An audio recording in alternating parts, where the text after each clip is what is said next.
यहाँहरू 101 विद्वानहरू हुनुहुन्छ, डक्टरेट गर्नुभएको छ। यहाँहरूको अगाडि हामीले धेरै कुरा कुनै विद्वता छाड्नुपर्ने आवश्यकता पनि छैन। म त यहाँ आफ्नो कुरा राख्ने भन्दा पनि हेमराज सरले के बोल्नुहुन्छ र हाम्रो लवदेव सरले के बोल्नुहुन्छ, खास गरी उहाँहरू दुईजनाको कुरा सुन्नका लागि म उपस्थित भएको हुँ। अब नेपालमा शिक्षाको अवस्थाको कुरा गर्दा धेरै खालका समस्याहरू छन्। हामी परिवर्तनका कुरा गर्छौँ।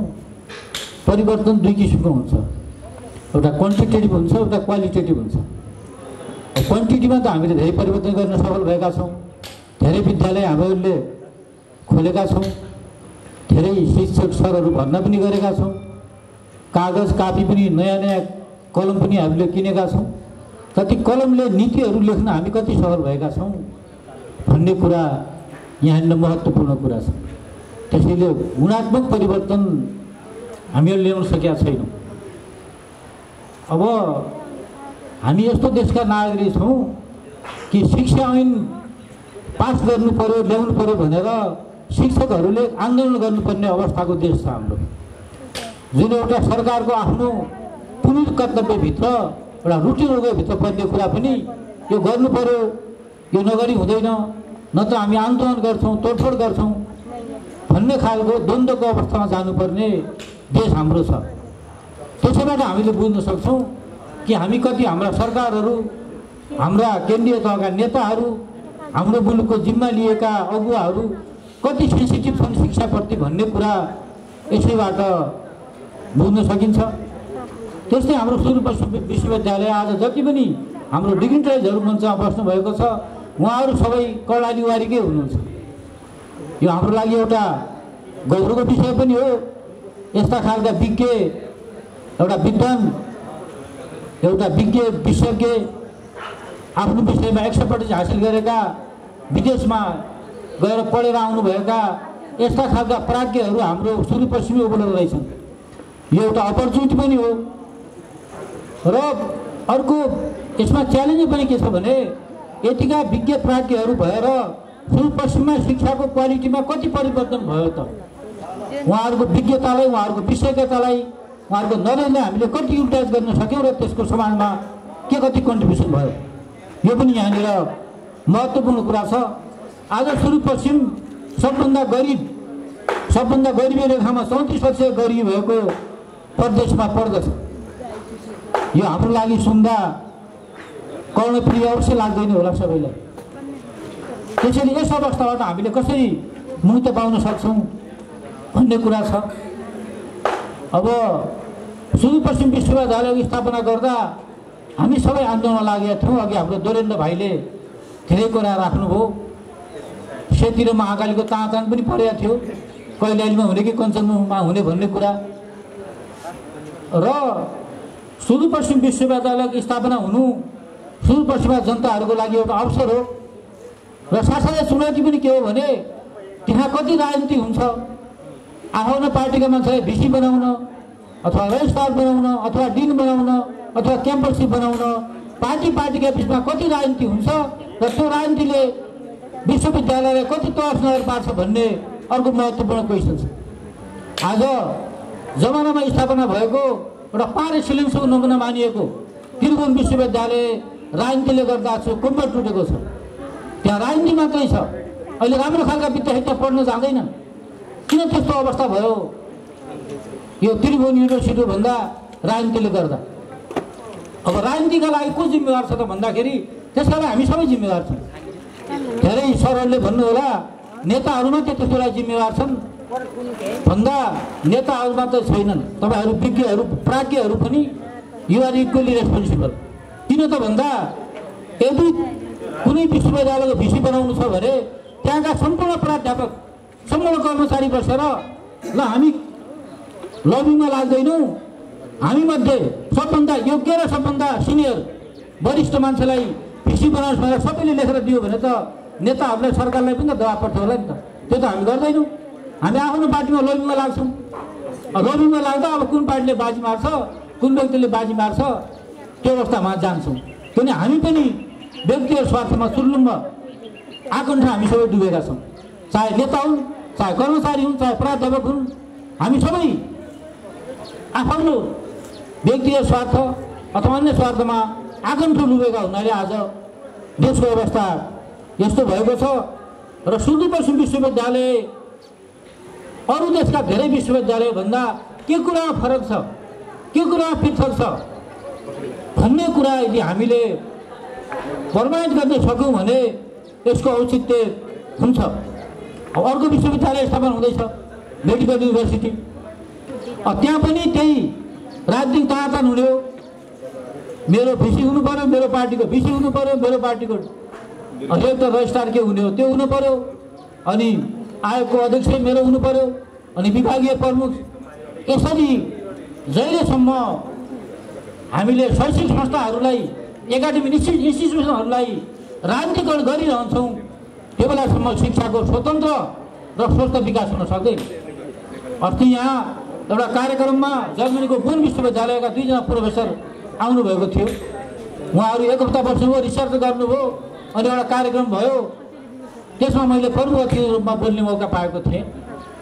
र बोन युनिभर्सिटी भनेको रिसर्च ओरिएन्टेड विश्वको एउटा धेरै पुरानो र रिनाउन्ड युनिभर्सिटी हो।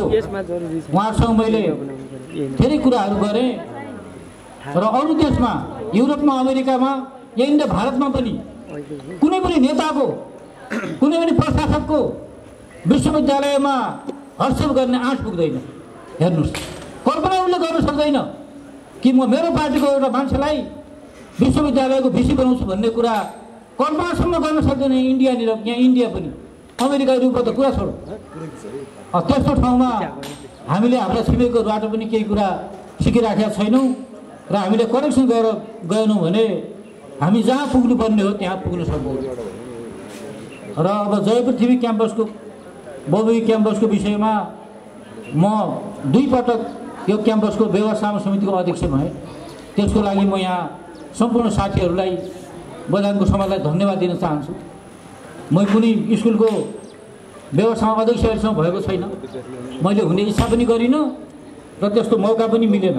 तर यो क्याम्पसको मैले 2 पटक अध्यक्ष हुने मौका मैले पाएँ र केही कामहरू गरियो। र पछिल्लो पटक हामीले यसलाई आङ्गिक क्याम्पस बनाउनुपर्छ भनेर धेरै ठुलो सङ्घर्ष गऱ्यौँ। यसलाई आङ्गिक क्याम्पस बनाउनुपर्छ भनेर मलाई पहिलो सल्लाह दिने मेरै प्रिय भाइ, मेरै गाउँको भाइ दोरेन्द्र थापा, जो अघि उहाँले आफ्नो कुरा राख्नुभयो र यहाँको सहायक क्याम्पस हुनुहुन्थ्यो। उहाँले मलाई पहिलोपटक सल्लाह दिनुभयो र चिठीको ड्राफ्ट पनि उहाँले गर्नुभयो र हामीले महेन्द्रमा गएर हामीले पत्र दर्ता गरायौँ। त यतिका तगाराहरू झेल्नु पऱ्यो। पछि पहिला 2टा क्याम्पसलाई बनाउने भनेको थियो, यो क्याम्पसलाई कैलाली बहुमुखी क्याम्पस। त्यसपछि नेताहरूको सहयोग लिनु पऱ्यो, विभिन्न जिल्लाका तत्कालीन नेताहरू, सांसदहरू बस्नुभयो। उहाँहरूले 2टा मात्रै किन बनाउने, प्रत्येक जिल्लामा 1-2टा अरू थपौँ न, हामी गराउँछौँ नि भनेपछि हामीले भन्यौँ ठिकै छ त। अनि 15वटा क्याम्पसलाई आङ्गिक बनाउने कुरा आयो। धेरै तगाराहरू थिए। सिद्धनाथ बहुमुखी क्याम्पसलाई युनिभर्सिटी बनाएर अब यो दिस इज इनफ, कसैलाई केही दिनु पर्दैन भन्ने खालका पनि कुरा भइराखेका थिए। हामीले के भन्यौँ भने यदि पहाडका गरिबका छोराछोरीले पढ्नका लागि त्यहाँ लगानी हुँदैन, त्यहाँका क्याम्पसलाई आङ्गिक बनाइदिने, सरकारी पैसा त्यहाँ लगानी हुँदैन भने त्यो हामीले त केही मतलबै छैन। कागलाई बेल पाएको हर्षण बिचमा धोयो त भनेर हामीले भन्यौँ। र हामी 15वटा क्याम्पसका क्याम्पस प्रमुख र व्यवस्थापन अध्यक्षहरू एक ठाउँमा जम्मा भयो। अहिले पनि साथीहरू हाम्रो चन्दजी हुनुहुन्छ यहीँ, राजीव चन्द, अनि हामीहरू बस्छौँ। सबै 9 जिल्लाका साथीहरूले मलाई के भन्नुभयो भने एउटा सङ्घर्ष समिति बनाऊ, त्यसको लागि ठाउँ ठाउँमा जानुपर्छ, फलोअप गर्नुपर्छ। र सबैले मलाई भन्नुभयो तपाईँले यसको संयोजक हुनु पर्यो भनेर सबैले मलाई प्रस्ताव गर्नुभयो। सबै पार्टीका साथीहरू पनि थिए, सबैले मलाई सर्वसम्मत रूपमा मलाई त्यसको संयोजक बनाउनुभयो साथीहरूले। तपाईँले फुर्सदमा पनि हुनुहुन्छ, तपाईँको कुनै अहिले खास लाभको पद पनि छैन, त्यति तपाईँ बिजी पनि हुनुहुन्न, त्यसैले तपाईँले नै संयोजक हुनुपर्छ भनेर मलाई सबैले 9 जिल्लाका साथीहरूले भनिसकेपछि मैले त्यसलाई सहर्ष स्वीकार गरेँ। अनि उपसंयोजक हाम्रो अहिले गोदावरीको मेयर हुनुहुन्छ भट्टजी, उहाँ उपसंयोजक सचिव दार्चुलाको क्याम्पस किशन सिंह साउद, हामीले सबैलाई मिलाएर हामीले समिति बनायौँ अनि हामीले कार्यक्रम गऱ्यौँ। तत्कालीन प्रधानमन्त्रीज्यू, शिक्षा मन्त्रीज्यू, युजिसीका अध्यक्ष लगायत सबैसँग हामीले एप्रोच गऱ्यौँ। त जहाँ जाँदा पनि के भन्ने भने यस्तो नचाहिने काममा किन लाग्नु भएको छ, सम्भवै छैन, कहाँ हुन्छ। किनभने त्रिभुवन विश्वविद्यालय एकदम अग्निष्ठमा थियो यसको। उहाँहरूले यस्ता एफिलिएटेड दिएका क्याम्पसबाट पैसा उठाएर माई खाने भाँडो बनाएका छन्, अहिले पनि बनाएका छन्। त्रिभुवन विश्वविद्यालयको क्वालिटी सुधारौँ, यसलाई राम्रो बनाऊ, यसलाई आकर्षक बनाऊ र सबैतिरबाट विद्यार्थीहरू यसमा आकर्षण गरौँ भन्ने उहाँहरूमा छैन। निषेधको नीति उहाँहरूको छ त्रिभुवन विश्वविद्यालय। अनि प्रधानमन्त्रीका डेली खान जाने ट्युका सरहरू र अन्यहरू यता गर्नै हुँदैन भनेर तगारो हाल्ने। तैपनि हामीले आफ्नो सङ्घर्ष छोडेनौँ र हाम्रो सुदूरपश्चिमका नेता नेपाली काङ्ग्रेसका सभापति पूर्व प्रधान आदरणीय शेरबहादुर देउवाजीको एकदम चट्टानी अडान र उहाँले लागेको लागि कुनै पनि हात छोड्नु हुँदैन, उहाँलाई पुरा गरेर छोड्छु भन्ने उहाँको अडान र उहाँका पछाडि भीमरावजी लगायत लेखराज भट्ट सबैको पोलिटिकल युनिटी थियो। सबैको समर्थन पोलिटिकल युनिटी भएको कारणले गर्दा सबै तगारहरूलाई पुन्छाएर त्यो बेला कैलालीले जान मानेन, हामी पछि जान्छु केही शर्तहरू उहाँले राख्नुभयो र 14वटा क्याम्पस त्यो बेला आङ्गिक भए। यो कार्यक्रम अलिकति सफल भएर यसको लागि यसमा हाम्रो आज दीपक जोशीजीलाई म देखिराखेको छैन, उहाँको पनि ठुलो योगदान यसमा उहाँले दौड गरिराख्नु भएको थियो र त्यसमा हामी सफल भयौँ। सफल त हामी भयौँ, तर सुदूरपश्चिम विश्वविद्यालय खुल्नु, केही मानिसले भिसीमा नियुक्ति पाउनु, केही मानिसले रजिस्टरमा नियुक्ति पाउनु, केहीले डिन हुनु मात्रै महत्त्वपूर्ण कुरा होइन। यसलाई हामीले कस्तो खालको युनिभर्सिटी बनाउँछौँ र देशका अरू युनिभर्सिटीभन्दा के मानेमा यो फरक हुन्छ भन्ने कुराको हेक्का राखेर हामीले काम गऱ्यौँ भने हामीले केही न केही उपलब्धि हासिल गर्न सक्छौँ। मैले यस कारण भन्दैछु आज हाम्रो हेमराज सर एकदमै विज्ञ, आफ्नो विषयमा पर्फेक्ट उहाँ प्राज्ञ हुनुहुन्छ र अहिलेसम्म अघि हाम्रो प्रावधान सङ्घको महासचिवजीले यहाँ कुरा राख्नुभयो कि अहिलेसम्म समायोजन काम पुरा भएको छैन। यो यतिसम्म लामो समय लिनुपर्ने कुरा होइन, यसको लागि सबै पक्ष सेन्सिटिभ हुन जरुरी छ। र अर्को कुरा शिक्षाको विषयमा कुरा आउँदा अघि मैले सरकारको कुरा गरेका थिएँ। हिजो बजेट आयो, शिक्षामा जम्मा 11% लगानी सरकारको, सबभन्दा कम प्रायोरिटीमा शिक्षा परेको छ हाम्रो। कसरी शिक्षाको विकास हुन्छ? तपाईँहरू भन्नु होला तँ पनि एउटा 761 सरकार पनि एउटा सरकारको तँ पनि बढ्नुहोस्, तैँले के गरिस् भन्ने अवश्य पनि प्रश्नहरू उठ्छन्, उठ्नु स्वाभाविक पनि छ। म मेयर नभएको भए सरको कुरा मेरो पनि त्यही कुरा सरको हुन्थ्यो होला। अहिले म आफू मेयर भएको हुनाले त्यही सरको नहोला, तर हामी आफ्नो ठाउँमा प्रयास गरिराखेका छौँ। मैले मेयर भइसकेपछि पहिलो वर्ष दरबन्दी मिलान गर्न सकेका थिएन हाम्रो जयपृथ्वी नगरपालिकामा। हामीले दरबन्दी मिलानको काम टुङ्ग्यायौँ। यो दरबन्दी मिलान गर्दा हामीलाई दबाब हुनु हुन् सँगसँगै आएर साथीहरू यो त गर्नै हुँदैन, तपाईँले के टाउको दुखिया छ, अर्को पछिको मेयरले गर्ला, पहिला अघिल्लोले गरेन, तपाईँ 5 वर्ष काट्नु जानुहोस् न, किन बेला तपाईँको टाउको दुखिया छ भन्थ्यो मलाई। त्यो हामीले गरेर टुङ्ग्यायौँ। केही विद्यालय मर्द गर्दैछ अझ पनि। र पहिलोपटक जयपृथ्वी नगरपालिकामा 4 देखि 9 सम्मको परीक्षा हामीले नगर स्तरीय गऱ्यौँ। हामीले विज्ञ सरहरूलाई बोलायौँ, प्रश्न पत्र बनाउन लगायौँ नगरपालिकामा गोपनीयतापूर्वक। अनि त्यसलाई लगेर एउटा कपडाको थैलोमा लाछाप लगाएर एउटा कर्मचारीले पठाउँ हामीले स्कुलमा एक्जाम लिनको लागि। अनि एक्जाम भयो, ती कापीहरू फेरि त्यही थैलोमा राखेर लाछाप लगाएर नगरपालिका हामीले मगायौँ र नगरपालिकामा फेरि विज्ञ सरहरूलाई बोलाएर कापी जाँच्ने काम भयो निष्पक्षता र शोधनापूर्वक। र रिजल्ट गर्दा हामीले 2टा विषयमा ग्रेड वृद्धि परीक्षा हामीले गऱ्यौँ, त्यो पनि भइसकेको छ। र कोरोना कालदेखि चलेर आएको सबैले पास गरिदिने कुरालाई हामीले ब्रेक गऱ्यौँ, त्यसलाई हामीले त्यसको कदम भङ्ग गऱ्यौँ। र अबदेखि 4 देखि 9 सम्मको सम्पूर्ण परीक्षा नगर स्तरीय हुनेछ। त्यसमा सबैलाई दबाब परेको छ। मैले अस्ति भने एउटा कार्यक्रममा फेलको भयो त भन्दा फेल त सबै भए, नगर पढ्नु पनि फेल भयो, किनभने उचित अनुगमन उचित व्यवस्थापन पढ्ने वातावरण बनाउने काम नगरपालिकाको पनि हो, नगरपालिका पनि फेल भयो, विद्यालय व्यवस्थापन समिति पनि फेल भयो, हेड सर पनि फेल हुनुभयो, पढाउने शिक्षक पनि फेल भयो, किन राम्रोसँग पढाएन, पढ्ने विद्यार्थी त फेल भयो नै, उसका अभिभावक पनि फेल भए, किनभने अभिभावकले पनि आर्ट्समा पढ्नुपर्छ भनेर दबाब दिएन। त्यसो भएको हुनाले सबैले अहिले दबाब परेको छ र पढ्नुपर्छ भने दबाब परेको छ, पढाउनुपर्छ भने दबाब परेको छ, अनुगमन गर्नुपर्छ भने दबाब परेको छ।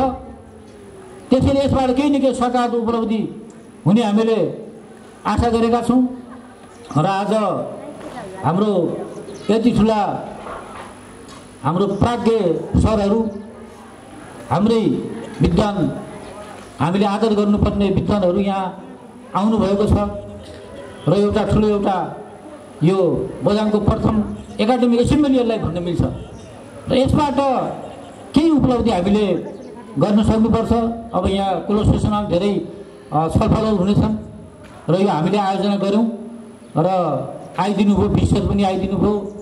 हाम्रो लब्धे अवस्थीजी जो भाषा साथी हुनुहुन्छ र भाषाको अध्यक्ष पनि भइसक्नु भएको छ, उहाँ उच्च स्तरको प्राज्ञ हुनुहुन्छ, धेरै कुराहरू उहाँहरूले बुझेर जानुहुनेछ र सुदूरपश्चिम विश्वविद्यालयले भर्खरै भवनको लागि रकम विनियोजन गरेको छ, त्यसको लागि पनि उहाँहरूलाई म विशेष लगायत सबै टिमलाई धन्यवाद दिन चाहन्छु र पुनः यहाँहरू सबैलाई जय पृथ्वी नगरपालिकाको तर्फबाट स्वागत गर्न चाहन्छु।